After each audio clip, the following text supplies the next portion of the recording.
can we expect out of season 2 of The Magicians? What can fans look for? An epic expanded world, the exploration of Fillory as a huge character in season 2, and the deepening of a lot of relationships and hardships. I think what's really thrilling about getting another season is that we get to kind of first season as confident as you can be as actors and as writers and as we're all just kind of sussing out what works, what doesn't. I think a lot of last season was first glimpses at new things and getting to experience that through the lens of these characters. And now I think we really have an opportunity to step back and breathe inside of these worlds, and we get to explore so much more about Fillory, and we learn more about Brakebills. I think it's how all these worlds meld together as well, and also how the characters grow together. So you get to see like these outside sources as well as the characters interact with each other and magic and these different places, which is really cool. Yeah, we get to see the characters weave in and out of the different worlds and have to deal with the different consequences of their action in each different one and what it brings out of them. So Fillory's definitely become its own character this season. ELIOT's having a slightly harder time navigating the transition from student to king, and so there's a creation of a personality that has to be dissected again, and that's a huge issue and a huge challenge.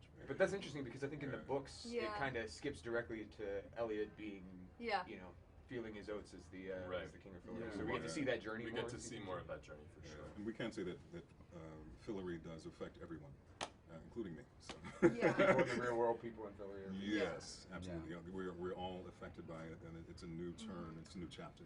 And we learn why, and it's pretty important to the season. Did you have like a Fillory moment when you guys were working there? Where it was like, I'm talking to a fawn or any kind of that kind of thing. What was something that jumped out to you about playing in a Fillory space?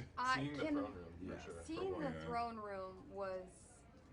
It just left us in awe, I think, and it makes your job easier. Julia gets to go to Fillory a little bit. I don't know if I'm allowed to even say that much, but it was some cool things with trees. I'll say that, like the forest, like some cool, hey. So everything's like more magical in Fillory. And I think each character's perspective on magic is different, so the relationship to Fillory becomes different. I think with every character we see sort of what magic can actually do and how it's actually made our lives much more difficult. And so I think it's sort of terrifying in many ways that they then have to face all of these other obstacles and other things, and it allows our characters to expand in these different ways and forces them to go through these circumstances that are really, really difficult. Can we talk a bit about, without getting into specifics, how the Fillory element does cross over into back to Brakebills, back to what's going on in our world? No. It really just expands the scope of the entire show. I think that's kind of the big... Well, no, there's a very specific reason why Fillory affects everything. But we can't really say. Come on, man. Can't really say. I had to dig a little bit. Season 1 ends in a very dark place. Can we expect the show to kind of keep exploring that darkness? Does it balance it out with some of the more show just gets darker?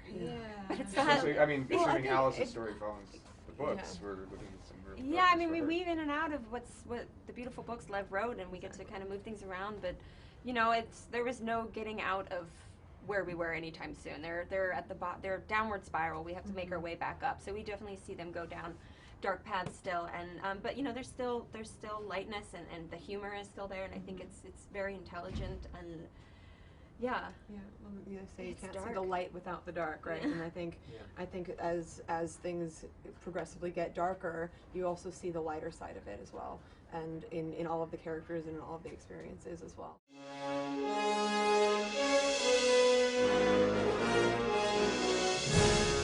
When you listen to the scripts, even with the involvement